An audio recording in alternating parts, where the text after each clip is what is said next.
Hi friends, ಎಲ್ಲರಿಗೂ ನಮಸ್ಕಾರ.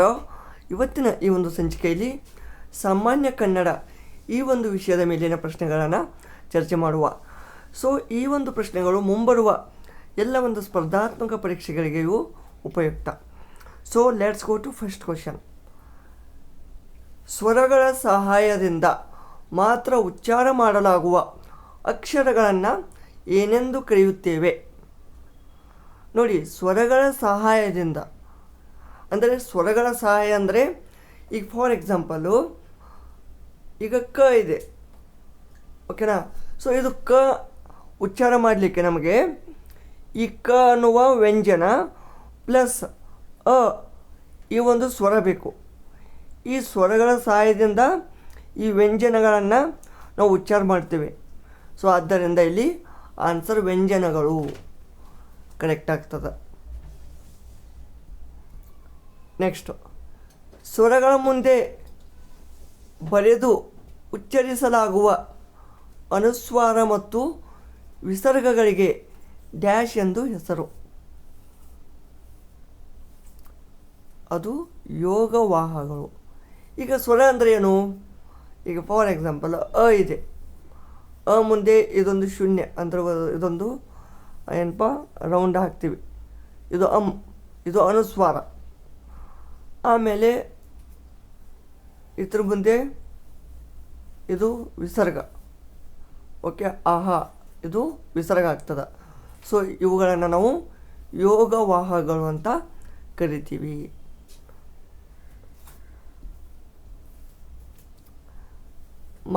ಮಾತಿಲ್ಲ ಎಂಬುದು ಯಾವ ಸಂಧಿಗೆ ಉದಾಹರಣೆ? ನೋಡಿ, ಮಾತಿಲ್ಲ, ಮಾತು ಪ್ಲಸ್ ಇಲ್ಲ, ಮಾತು ಪ್ಲಸ್ ಇಲ್ಲ, ಮಾತಿಲ್ಲ. ಇಲ್ಲಿ ನೋಡಿ, ಮಾತು ಉ ಇದೆ, ಬಟ್ ಇಲ್ಲಿ ಸಂಧಿ ಪದದಲ್ಲಿ ಉ ಲೋಪವಾಗಿದೆ. ಉ ಲೋಪವಾಗಿ ಈ ಇದೆ, ಈ ಬಂದಿದೆ. ಆದ್ದರಿಂದ ಉ ಲೋಪವಾಗಿರುವುದರಿಂದ ಇದು ಲೋಪ ಸಂಧಿ ಆಗ್ತದೆ.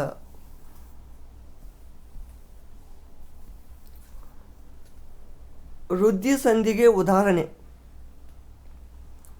ಇಲ್ಲಿ ವೃದ್ಧಿ ಸಂಧಿಗೆ ನಾನು ನಿಮಗೊಂದು ಟ್ರಿಕ್ ಹೇಳ್ತೀನಿ. ವೃದ್ಧಿ ಸಂಧಿ ಜಸ್ಟ್ ಈಗ ಅ ಪ್ಲಸ್ ಇ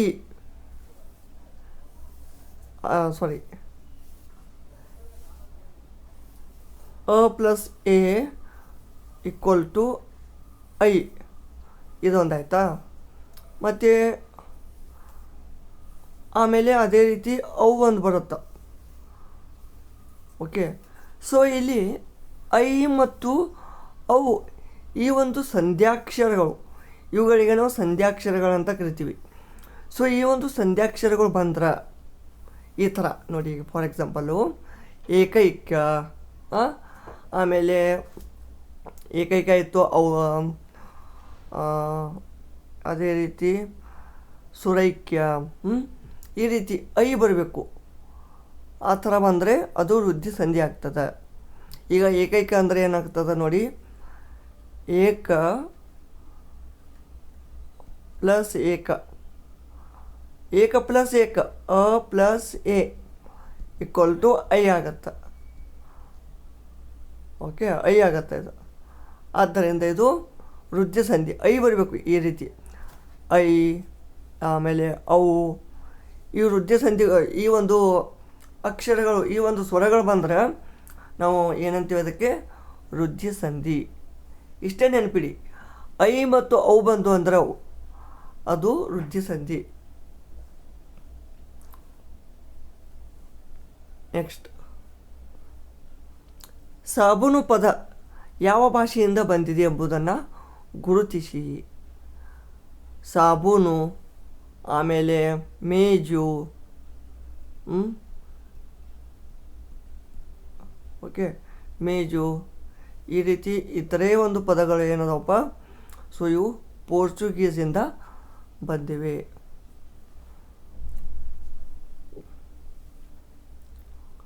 ಕೆಳಗೆ ಕೊಟ್ಟಿರುವ ಪದಗಳಲ್ಲಿ ಯಾವ ಪದ ಸಂಸ್ಕೃತ ಭಾಷೆಯಿಂದ ಬಂದಿದೆ ಎಂಬುದನ್ನು ಗುರುತಿಸಿ.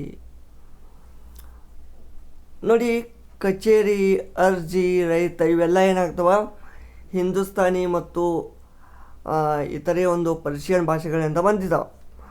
ಬಟ್ ಆರ್ಯ ದ್ರಾವಿಡ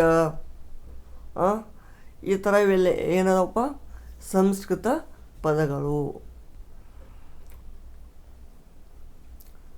ಶಕ್ತಿ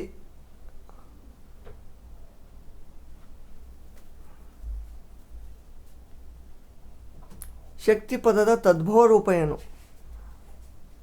ಶಕ್ತಿ, ಶಕುತಿ.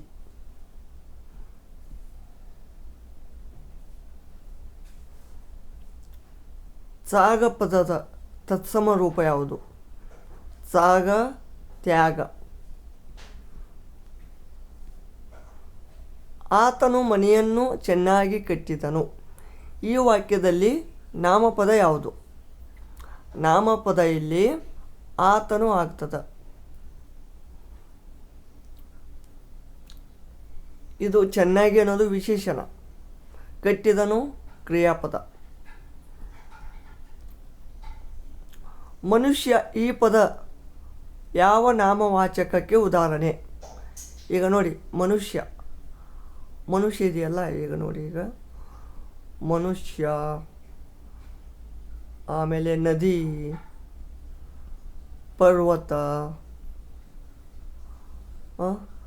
ಆಮೇಲೆ ಗಾಳಿ, ಇವೇನದವಲ್ಲ ಇವು ಒಂದು ಸ್ವಲ್ಪ ರೂಢಿನಾಮಗಳು ಬಂದಿದ್ದಾವೆ. ಹೌದಾ? ಇವೆಲ್ಲ ರೂಢಿಯಿಂದ ಒಂದಂತ ಹೋದವು, ಏನಪ್ಪ ಇವು ರೂಢನಾಮ ಅಂತ ಕರಿತೀವಿ.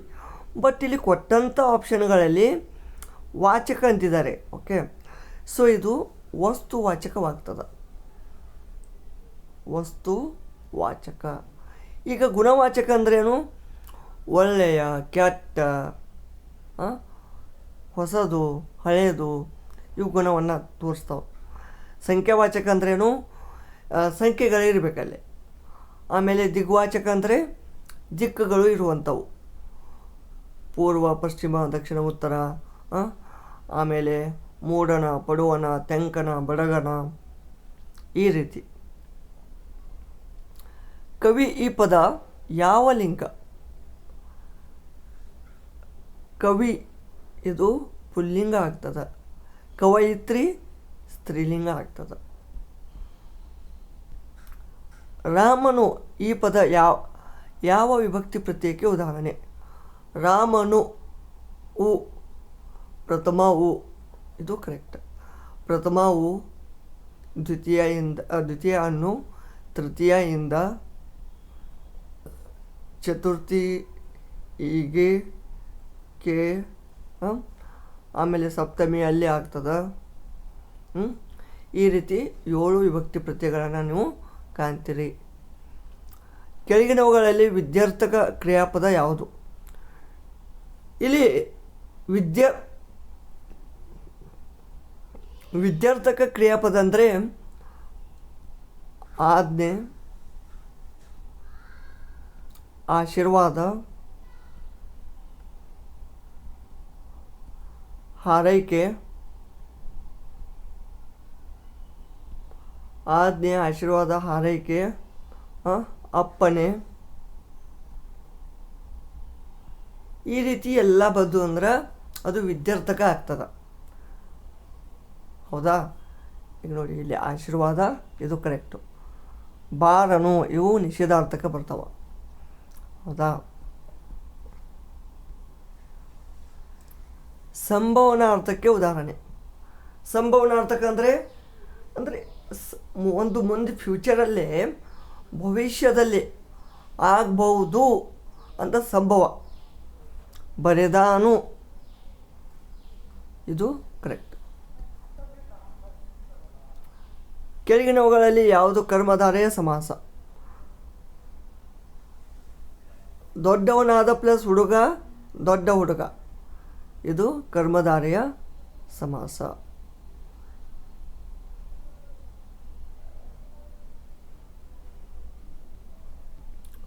ಒಗ್ಗಟ್ಟು ಯಾವ ಸಮಾಸಕ್ಕೆ ಉದಾಹರಣೆ? ನೋಡಿ ಇಲ್ಲಿ ಒಗ್ಗಟ್ಟು. ಒಗ್ಗಟ್ಟು ಅನ್ನೋದು ಇಲ್ಲಿ ಸಂಖ್ಯೆಯನ್ನು ತೋರಿಸ್ತದೆ. ಹೌದಾ? ಒಗ್ಗಟ್ಟು ಸಂಖ್ಯೆಯನ್ನು ತೋರಿಸ್ತದೆ. ಆದ್ದರಿಂದ ಇದು ದ್ವಿಗು ಸಮಾಸ ಆಗ್ತದೆ. ಡ್ಯಾಶ್ ಎಂದರೆ ಪದ್ಯಗಳನ್ನು ಓದುವಾಗ ನಿಲ್ಲಿಸುವ ಸ್ಥಳಗಳು. ಯತಿ, ನಾವು ಅಲಂಕಾರ ಮತ್ತು ಛಂದಸ್ಸುಗಳಲ್ಲಿ ಯತಿಯನ್ನು ಯೂಸ್ ಮಾಡ್ತೀವಿ. ಯತಿ ಅಂದರೆ ಅಲ್ಲಿ ಒಂದು ಫುಲ್ ಸ್ಟಾಪ್ ಇದ್ದಂಗೆ ನಿಲ್ಲಿಸಿ ಓದುವ ಸ್ಥಳ, ಅದೇವೇ ಯತಿ. ಡ್ಯಾಶ್ ಎಂಬುದು ಸರಿಯಾದ ಕಾಗುಣಿತ ರೂಪದ ಪದ. ಇದರಲ್ಲಿ ಬುದ್ಧಿ ಭ್ರಮಣೆ ಕರೆಕ್ಟ್ ಆಗುತ್ತೆ. ಆಡಾಡುತ್ತ ಆಯುಷ್ಯ, ಇದು ಯಾರ ಆತ್ಮಕಥೆ? ಇದು ಗಿರೀಶ್ ಕಾರ್ನಾಡ್. ಇವರಿಗೆ 1998ರಲ್ಲಿ ಅವರ ಒಂದು ಸಮಗ್ರ ಸಾಹಿತ್ಯಕ್ಕೆ ಈ ಒಂದು ಜ್ಞಾನಪೀಠ ಪ್ರಶಸ್ತಿ ದೊರಕ್ತದ.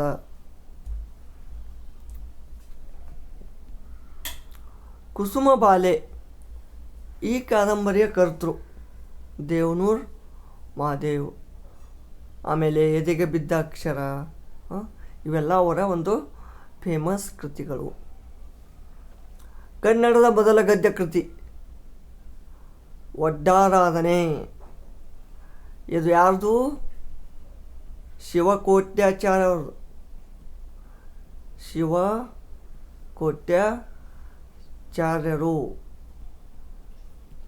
ಶಿವಕೋಟ್ಯಾಚಾರ್ಯರು. ಅಂಗ್ರಿ, ಇದರ ಸಮಾನಾರ್ಥಕಗಳು.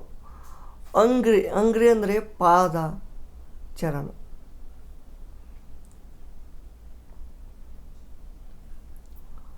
ಆದೇಶ, ಇದರ ಸಮಾನಾರ್ಥಕ ಪದ ಆಜ್ಞೆ.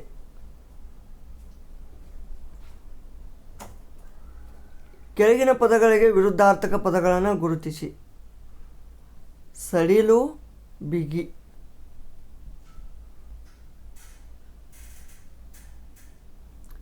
ನಿಯಮಿತ, ಅನಿಯಮಿತ. ಇಲ್ಲಿ ತಪ್ಪಾಗಿರುವ ಭಾಗವನ್ನು ಗುರುತಿಸಿ. ತಪ್ಪಿಲ್ಲದಿದ್ದರೆ ತಪ್ಪಿಲ್ಲ ಎಂದು ಗುರುತಿಸಿ.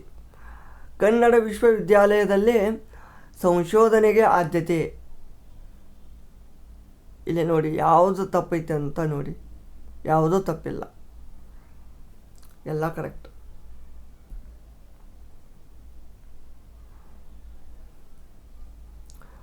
ಉತ್ತಮ ಪುಸ್ತಕಗಳನ್ನು ಅಭ್ಯಾಸಿದರೆ, ಇದು ನೋಡಿ ತಪ್ಪಿದೆ. ಯಶಸ್ಸು ಸುಲಭ. ಅಭ್ಯಸಿಸಿದರೆ, ಓಕೆ,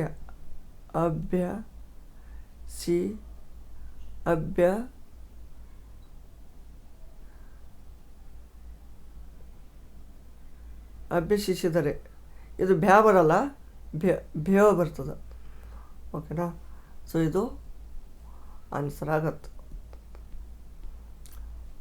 ಮನೆ ಕಟ್ಟಿ ನೋಡು, ಮದುವೆ ಮಾಡಿ ನೋಡು.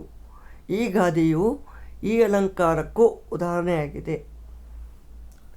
ಇಲ್ಲಿ ಈ ರೀತಿ ಒಂದು ಗಾದೆ ಮಾತಿನ ಸ್ವರೂಪದಲ್ಲಿ ಏನಿರ್ತಾವಲ್ಲ, ಬಿಂಬ ಮತ್ತು ಪ್ರತಿಬಿಂಬ, ಬಿಂಬ ಮತ್ತು ಪ್ರತಿಬಿಂಬ ಅಂಥವುಗಳು ಏನಾಗ್ತವ? ದೃಷ್ಟಾಂತ ಅಲಂಕಾರ.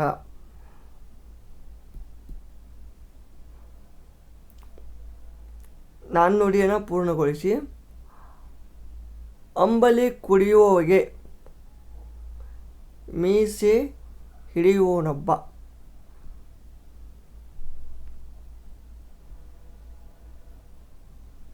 ಮನಸ್ಸಿನಲ್ಲಿ ಮಂದಿಗೆ ತಿಂದರೆ ಗೋಧಿಯ ಲೆಕ್ಕ ಕೊಡುವವರಾರು.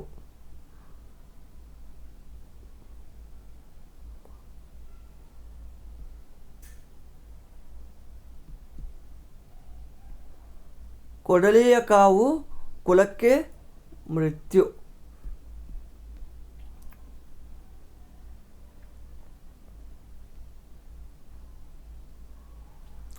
ಇಲ್ಲಿ ಇದೇನು ಒಂದು ಇನ್ವರ್ಟೆಡ್ ಕಾಮದಲ್ಲಿ ಕೊಟ್ಟಿದ್ದಾರಲ್ಲ, ಸೊ ಇದಕ್ಕೆ ಕನ್ನಡ ರೂಪವನ್ನು ನೀವು ಗುರುತಿಸಬೇಕು. ಕ್ವಾರಂಟೈನ್ ಅಂತ ಇದೆ. ವಿದೇಶದಿಂದ ಬಂದ ಕಮಲೆಯನ್ನು ಕ್ವಾರಂಟೈನ್ ಮಾಡಿದ್ದಾರೆ. ಕ್ವಾರಂಟೈನ್ ಅಂದ್ರೆ ದಿಗ್ಬಂಧನ.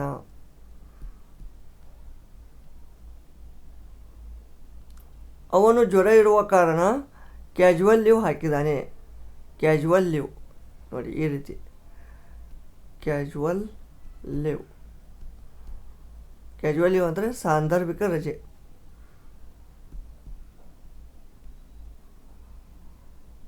ನುಡಿಗಟ್ಟಿನ ಅರ್ಥ. ಬೆಣ್ಣೆ ಹಚ್ಚು ಅಂದರೆ ಹೊಗಳುವುದು.